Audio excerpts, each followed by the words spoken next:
바로 또 넘어갈게요. 자, 네, 지금 이미 화면이 나와 있는. 그렇군요. 네네네. 네. 뭐 지금 채팅으로 많이 지금 노라고 답변을 해주셨어요. 질문은 그래요? 네, 각종 테스트 및 인정받은 물티슈는 신생아에게 안전하다. 이거는 이것도 뭐 절대적으로 노라고 하기보다도 그냥 세모라고 좀 말씀을 드릴게요. 아무래도 뭐 테스트나 인증 이런 거 많이 받은 제품이 애기한테 조금 더 안전한 건 사실입니다. 근데 신생아한테 무조건 안전하다라고 물어봤을 때는 저는 당당하게 노라고 말씀을 드릴 수 있을 것 같아요. 네. 그렇군요. 그래서 왜 그런지 그것도 설명을 드릴게요. 지금 그 화면에 보시는 게 우리나라는 지금 물티슈가 화장품으로 분류되어 있어요. 화장품. 그래요? 네, 우리 물티슈가 예전에는 공산품이었어요. 공산품이었다가 2014년도, 15년도, 16년도쯤에 막 그 물티슈의 화학성분 이슈가 굉장히 많이 논란이 돼가지고 조금 더 엄격하게 관리를 하겠다라고 해서 화장품으로 왔어요. 근데 이 화장품에도 이제 화장품은 기본적으로 성인들이 쓰는 제품이잖아요. 네네네. 뭐 피부를 아름답게 가꾸거나 혹은 깨끗하게 씻는 제품들을 이제 화장품이라고 정의를 하고 있는데 이 화장품 안에도 영유아용 화장품 안전 기준이 있어요. 저희가 그래서 화장품으로 안전 기준이 영유아용 화장품 안전 기준이 있으니까 좀 더 안전 기준이 강화됐겠구나라고 볼 수가 있겠지만 그거 자세히 들여다 보면은 영유아용 화장품에 대해서는 이제 분류가 5개가 다고요. 네네. 네, 그 이제 다음 거 보시면은 안전 기준 2개가 있어요. 미생물 한도가 뭐 얼마 이하일 것, 네. 그 다음에 pH 농도는 얼마에서 얼마일 것, 그리고 마지막으로 금지 성분 요 2개는 쓰지 말 것. 이게 다예요. 이 얘기가 무슨 얘기냐면요. 성인 화장품을 만든 다음에 제가 지금 앞에 말씀드린 이 몇 가지 조건이 있죠. 요거만 지키면은 그 제품은 아기 화장품이다, 영유아용 화장품이다 라고 뭐 제품 포장을 하고 뭐 디자인을 하고 광고를 해도 전혀 문제가 안 되는 굉장히 기준이 굉장히 허술하죠. 그러게요. 네, 저희도 이거 되게 놀랐어요. 그리고 근데도 이제 물티슈가 이제 화장품으로 들어오면서 그 안전 기준에 대해서 이제 계속 논란이 있어왔기 때문에 지금 보시는 거는 2017년도에 이제 위해평가 가이드라인이라고 식약처에서 이제 발표한 내용이에요. 그래서 기본적으로 물티슈를 사용을 하면은 피부를 통해서 통과하고 침투가 되고 흡수하는 과정을 거친다라고 되어 있고요. 그 다음에 이 영유아용 제품에 대한 화학성분 노출량은 신생아 같은 경우는 뭐 성인 대비 2.3배, 12개월 후에는 1.8배 이렇게 아까도 말씀드렸지만 피부 장벽이 생기면서 그 흡수되는 양이나 노출된 양이 좀 더 줄어드는 의미라고 보시면 될 것 같아요. 이렇게 식약처에서도 지금 이렇게 얘기를 하고 있고요. 그 다음 페이지 보시면 이제 이게 또 중요한 내용이긴 한데 이게 한국인이 하루 동안 사용하는 모든 화장품들을 기준으로 했을 때 하루 동안 그 화장품도 다 액체나 이렇게 젖어 있는 제품이기 때문에 보존제가 들어가잖아요. 이 보존제가 노출되는 그 양을 계산을 한 건데 바디로션이 1위고요. 물티슈가 2위예요. 근데 굉장히 많죠. 그러게요. 근데 이거는 여러 가지 이제 뭐 사용하는 패턴이라든가 이런 걸 고려했을 때 나온 수치인데요. 아까 앞에도 말씀드렸지만 물티슈는 사실 굉장히 여러 번 쓰는 제품이기도 하고 이것도 사실 오랜 기간 쓰기도 하고 또 뭐 눈가나 입 주변이나 이렇게 또 민감한 부위에 쓰기도 하기 때문에 이 보존제 노출량이 굉장히 많다고 이렇게 되어 있어요. 이게 모르고 우리는 그냥 그 물티슈가 가장 깨끗한 걸로만 알고 우리 쓰잖아요. 네, 보통 닦아준다고 나 우리에게 손에 뭐 묻었으니까 입가에 뭐 묻었으니까 닦아줘야지 하고 물티슈를 이렇게 딱 닦는데요. 사실은 그건 닦는 게 아니라 물티슈 안에 있는 화학성분을 애기 피부에 로션처럼 바르고 계신 거랑 동일한 행위라고 보시면 될 것 같아요. 네, 그래요. 네. 그래서 결론은 이제 앞에도 말씀드렸지만 화장품은 성인을 위한 제품이에요. 분류 자체가 원래 그렇게 되어 있기 때문에 이런 민감한 신생아들, 특히나 생후 12개월 미만의 피부 장벽이 아직 완성되어 있지 않은 신생아들이나 아니면 이제 노약자분들이나 임산부처럼 이렇게 피부 장벽이 좀 깨져 있거나 약하신 분들을 위한 이 피부 민감 계층에 대한 그 안전 기준이 아직은 마련되어 있지 않은 상황이에요. 네, 앞에도 그 영유아용 화장품 기준 말씀드린 것처럼 굉장히 느슨한 기준만 있는 상황이고요.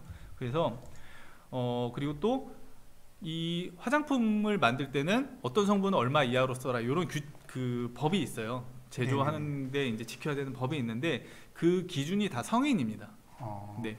왜 그렇게 만들죠? 화장품은 기본적으로 성인이 쓰는 제품이기 때문이에요. 애기들 쓰라고 나온 제품이 화장품은 아니잖아요. 네, 그래서 우리가 쉽게 예를 들면은 감기약을 복용을 해도 어른은 2알, 뭐 5세 미만, 6세 미만은 뭐 반알, 한알 이렇게 복용량 자체가 달라요.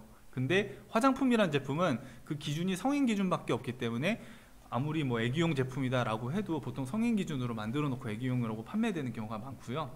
그다음에 요 두 번째 인체 적용 시험 요것도 되게 중요한 내용인데 어머님들이 아기 화장품이나 물티슈 이제 뭐 사야 되지 카페에 뭐 추천받거나 이렇게 해서 검색을 해보시면은 다들 자랑을 합니다. 우리는 뭐 피부 자극 테스트 뭐 통과했다, 독일의 유명한 더마 테스트 엑설런트 등급 받았다, 네네, 그렇죠. 그런 것들 많이 광고를 하는데 그 피부 테스트를 하는 대상조차도 성인입니다.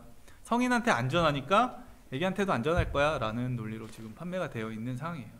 그 엄마들이 이런 그 제품 선택할 때는 정말 꼼꼼히 챙겨서 다 봐야 되겠네요. 네, 근데 사실은 이런 거는 나라에서 제도적으로 좀 더 강화를 시켜서 민감한 신생아 때는 가급적이면 뭐 물티슈를 쓰지 않는 다른 방법을 알려주시던가 이렇게 해야 되는데 지금 아직까지는 그게 좀 안 돼 있는 상황이고요. 그다음 병원의 의사 선생님들이나 육아하시는 전문가분들도 좀 나서서 이런 물티슈 좀 부분별하게 사용하는 부분에 대해서 좀 이제 계몽이라고 해야 되나 이런 것들을 해주셔야 되는데. 지금 한국은 좀 그렇지 못한 상황인 게 된 거죠. 그러면 네. 이게 지금 여기 지금 차트에 지금 나온 내용을 이렇게 네, 보시면